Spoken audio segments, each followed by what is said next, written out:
Hello बच्चों, आज हम लोग आपसे बात करेंगे बोर्ड से रिलेटेड। अभी तक बहुत डराया आप लोग को, अब डरना नहीं है। क्यों? क्योंकि मैथ्स का क्वेश्चन बहुत आसान होने वाला है। सारे क्वेश्चंस बहुत आसान आएंगे। ठीक है, कोई ऐसा बच्चा नहीं होगा जो उसमें सारे क्वेश्चन अटेम्प्ट नहीं कर पाएगा। बहुत आसान क्वेश्चन रहेंगे, बहुत आसान रहेंगे। जो आप पढ़े हुए हैं उसी से क्वेश्चन आएंगे, उससे बाहर से नहीं आएंगे। जितना हमने अपनी वीडियो में बताया है, थ्योरम वगैरह बताया है, वो सारी चीज़ आएंगी। ठीक है, तो सभी बच्चों का एग्ज़ाम अच्छा जाने वाला है, ये बहुत खुशी की बात है। अब एग्ज़ाम में कुछ चीज़ें आपको ध्यान रखना है, वो है कि आपको घबराना नहीं है। ठीक है, दूसरा ये सोचना है बच्चे कि आप मैथ्स के या जिस भी सब्जेक्ट का एग्ज़ाम देने जा रहे हैं उसके आप जीनियस हैं। ठीक है, आपको सब कुछ आता है, इसीलिए एग्ज़ाम ड्यूरिंग एग्ज़ाम देने वक्त या एग्ज़ाम जा रहे हैं देने, तो एग्ज़ाम से रिलेटेड, उस सब्जेक्ट से रिलेटेड किसी से कोई डिस्कशन नहीं करना है। ठीक है, कोई बच्चा जा रहा रास्ते में, वो सैम्पल पेपर देख रहा है, कोई क्वेश्चन डिस्कस कर रहा, आपको नहीं करना है। इससे आपके ऊपर प्रेशर बिल्डअप होगा और जो क्वेश्चन आपको आता है वो भी आपसे नहीं बनेगा। ठीक है, तो ये एक्टिविटी बिल्कुल नहीं करना है। आपने जो तैयारी की वो बेस्ट है। ठीक है, और उससे ही क्वेश्चन आएगा, आप सब बना कर आइएगा।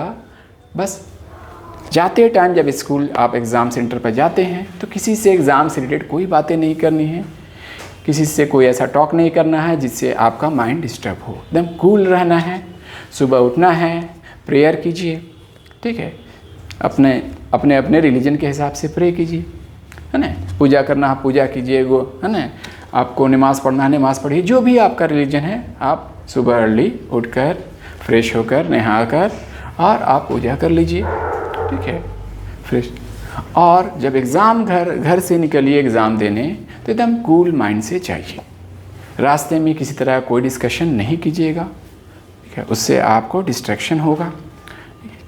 बच्चे आसपास जो और आपके फ्रेंड होंगे वो कोई सैम्पल पेपर खोले होंगे, कोई कुछ देख रहे होंगे, कोई यूट्यूब देख रहे होंगे, कोई आपको वो ऑनलाइन कहीं से क्वेश्चन देख रहे होंगे। वो सारी चीज़ें आपको नहीं करनी है, क्योंकि आपकी तैयारी पूरी हो चुकी है।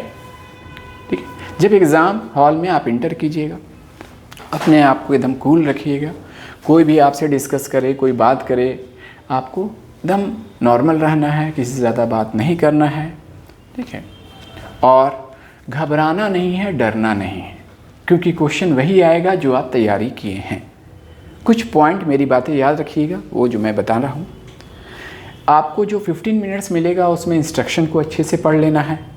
ठीक है, क्वेश्चन को एनालिसिस कर लेना है बेटा, कि आपसे कौन कौन क्वेश्चन आसानी से बन रहा है।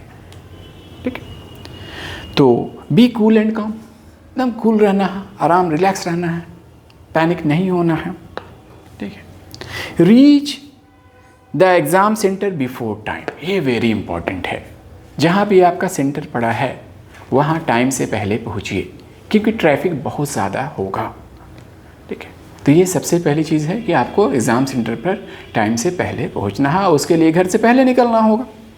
दूसरा पॉइंट है बच्चे, डोंट लिसन और discuss anything before with anyone before exam. Exam से पहले किसी भी, जैसे ही आप देने जा रहे हैं, कोई एग्ज़ाम की बात किसी भी स्टूडेंट से, किसी भी फ्रेंड से नहीं करना है। कोई आपको गूगल पर सर्च नहीं करना है, सैम्पल पेपर नहीं देखना है, कुछ नहीं देखना है। एकदम रिलैक्स मोड में आपको खुशी खुशी जाना है। जब एग्ज़ाम सेंटर में आप जाइएगा, एग्ज़ाम हॉल में इंटर कीजिएगा, तो आपको OMR शीट मिलेगा, OMR शीट फिल कर लीजिएगा। आपको टाइम मिलेगा 15 मिनट्स का, उस 15 मिनट्स में आप सारे क्वेश्चन को रीड करके एनालिसिस कर दीजिएगा कि आपसे जो आसानी से कौन बनने वाला क्वेश्चन है। ठीक है, ये एनालिसिस कर लीजिए।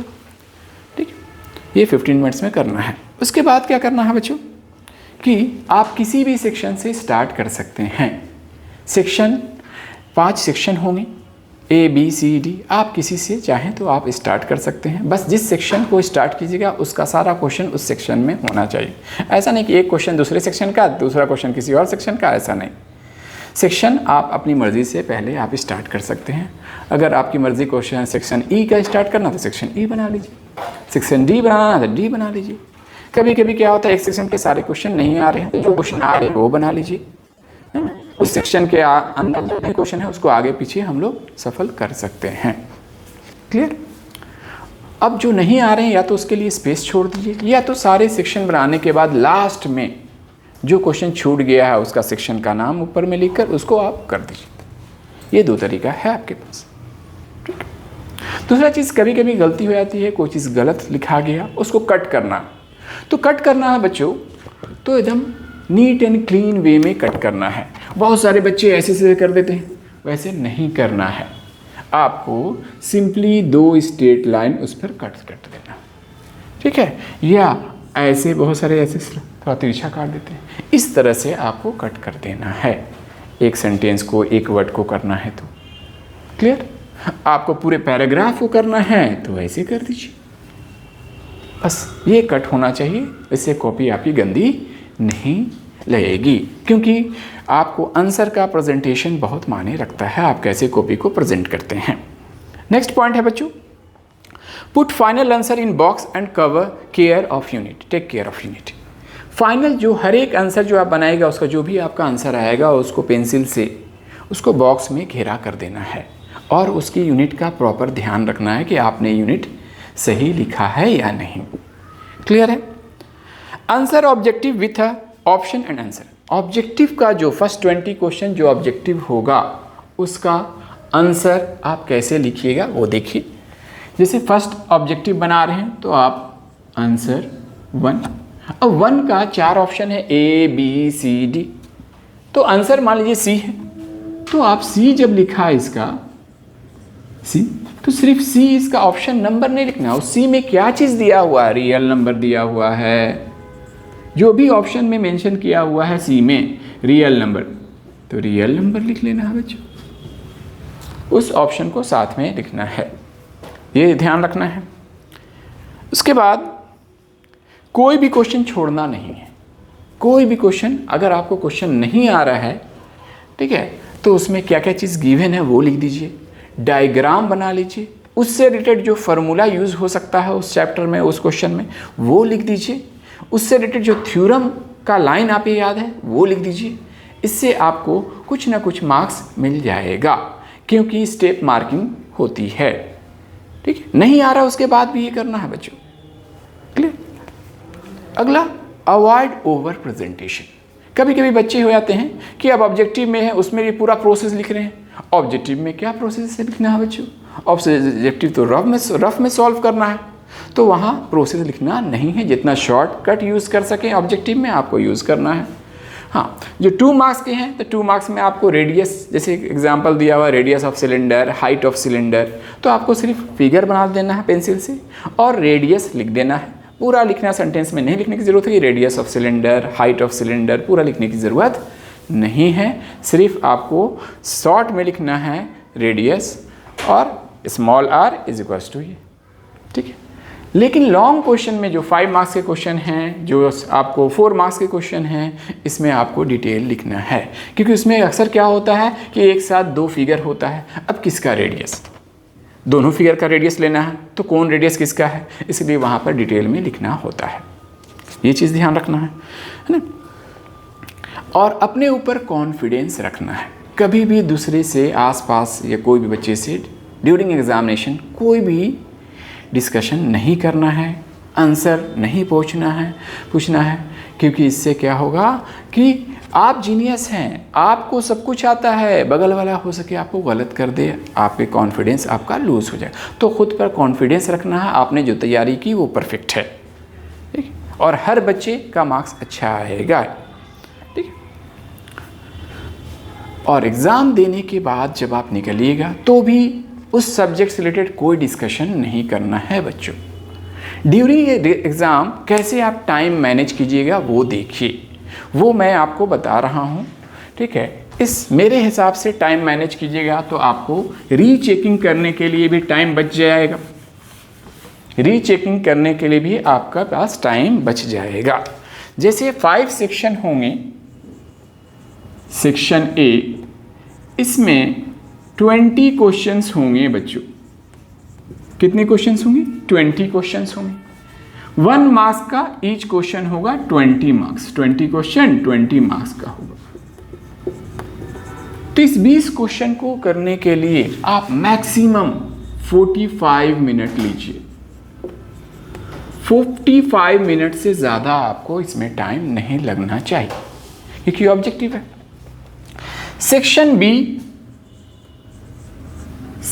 बी जो होता है, इसमें कितने क्वेश्चन होते हैं? इसमें 5 क्वेश्चंस होते हैं बच्चों, और हर एक क्वेश्चन 2 मार्क्स का होता है। तो 5 2 जा 10 मार्क्स के टोटल सेक्शन बी होते हैं। ईच क्वेश्चन 2 मार्क्स होता है बच्चे, और 5 क्वेश्चंस हैं आपके पास, तो इसमें पर क्वेश्चन 5 मिनट्स भी दीजिएगा, क्योंकि ये 2 मार्क्स का है। तो 25 मिनट्स इस सेक्शन को देना है। कोशिश करना है कि 25 मिनट्स में ये सेक्शन आप बना ले, हर एक क्वेश्चन के लिए 5 मिनट्स। सेक्शन सी जो होता है बच्चों, उसमें 6 क्वेश्चंस होते हैं। Total question number of questions कितने हैं? 6, और हर एक क्वेश्चन 3 मार्क्स का होता है। तो 3 6 जा 18 मार्क्स का टोटल सेक्शन सी होगा, और हर एक क्वेश्चन को इसमें भी 5 मिनट दीजिए। तो 5 6 जा 30 मिनट्स इस सेक्शन में आपको देना है। नेक्स्ट सेक्शन हो सेक्शन डी।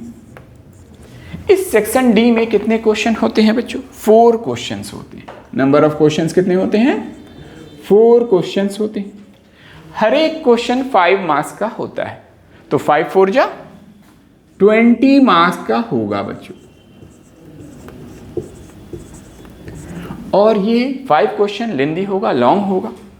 तो इसको टोटल टाइम 4 क्वेश्चन के लिए 30 मिनट्स देता है। एक क्वेश्चन पे कितना टाइम हुआ? नेक्स्ट सेक्शन है, ये सेक्शन डी था, इसमें 4 क्वेश्चन है, लॉन्ग क्वेश्चन होंगे। 20 मार्क्स का ये टोटल सेक्शन होगा, 5 marks each.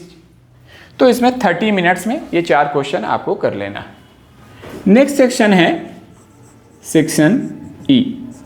Section E case based होता है, काफ़ी लेंदी होता है, काफ़ी लेंदी स्टेटमेंट दिया रहता है, पैराग्राफ में मेंशन किया रहता है, डिस्क्राइब की रहती है। और कितने क्वेश्चंस होते हैं बेटा?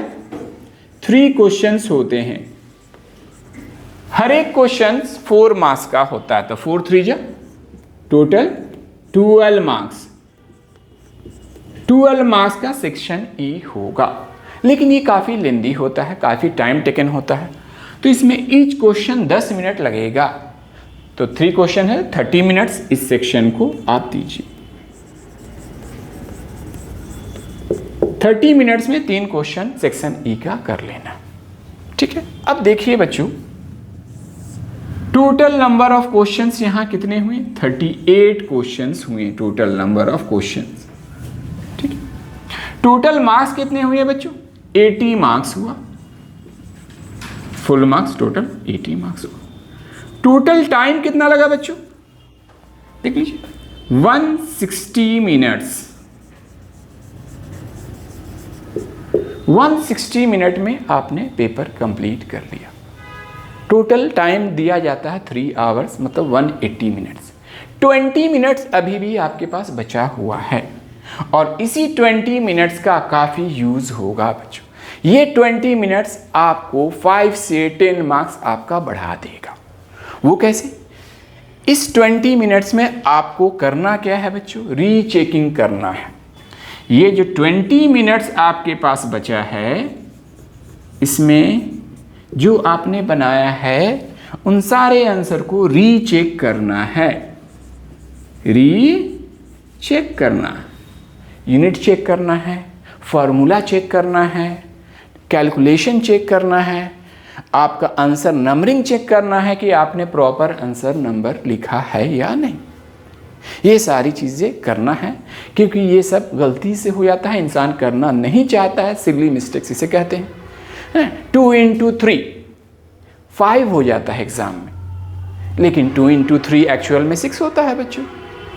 लेकिन एग्ज़ाम का में हड़बड़ाहट में 2 into 3 बच्चे 5 लिख देते हैं, इसे सिली मिस्टेक कहते हैं।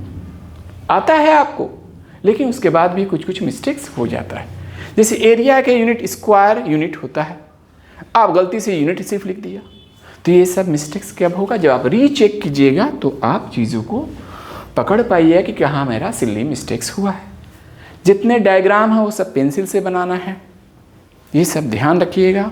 और जो क्वेश्चन नहीं आएगा उसको भी जो गिवन है डायग्राम है उसमें फार्मूला उसको लिख देना है। ठीक, तो इस तरह से अगर आप कोई भी एग्ज़ाम दीजिएगा आपका टाइम अच्छे से मैनेज हो जाएगा, बिल्कुल घबराना नहीं है। ठीक है, और सभी बच्चों का एग्ज़ाम अच्छा जाएगा, जितने भी बच्चे एग्ज़ाम देने वाले हैं इस बार, ठीक है, उन सब बच्चों का एग्ज़ाम अच्छा जाएगा। बस डरना नहीं है, घबराना नहीं है, क्योंकि क्वेश्चन आसान आएगा। तो हमारे तरफ से और हमारी पूरी इनोवेटिव क्लास की टीम की तरफ से सभी बच्चों को best of luck. Thank you.